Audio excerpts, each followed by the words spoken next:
I'm always delighted to be with Saul News. This has been such a leader in the conservative movement and the Republican Party. Welcome to the Saul's Newsstand News Rewind for December 1st, 2023.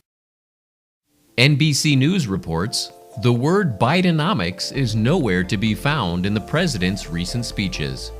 Since June, President Joe Biden has been freely peppering the word Bidenomics into his speeches and remarks mentioning the economy, 101 times to be exact. In doing so, he was attaching his name to a set of administration policies that most Americans don't believe have worked, according to recent polling. In an NBC News poll conducted this month, only 38% of respondents approved of Biden's handling of the economy.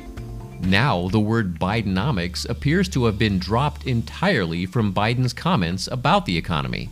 He hasn't used it in public remarks since November 1st, when he likened Bidenomics to the American dream in a speech in Minnesota. The absence of the word in Biden's speeches comes as some Democratic strategists and Biden allies have criticized the branding. Axios reports, young and low-income Americans experience inflation at higher rates. Young and low-income Americans are experiencing inflation at higher rates than others, according to a report released on Wednesday from the Federal Reserve Bank of New York. According to the report, in October, the bottom 40% of income earners experienced inflation rates of 0.16 percentage points higher than average, implying a 3.4% inflation rate compared to a 3.2% overall. Households headed by someone under the age of 25 saw a rate that was 0.35 points higher.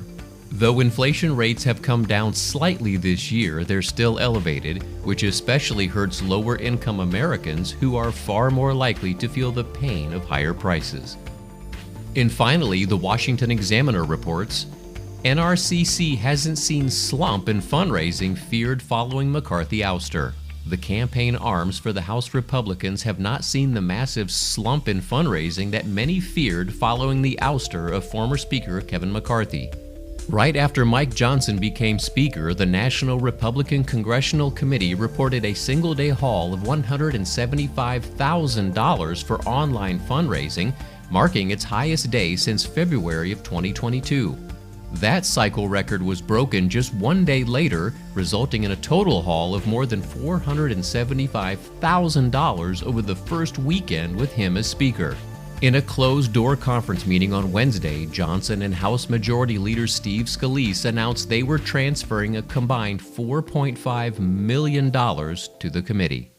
And that concludes your Saul's Newsstand News Rewind for December 1st, 2023. For more political news faster, visit saulsnews.com.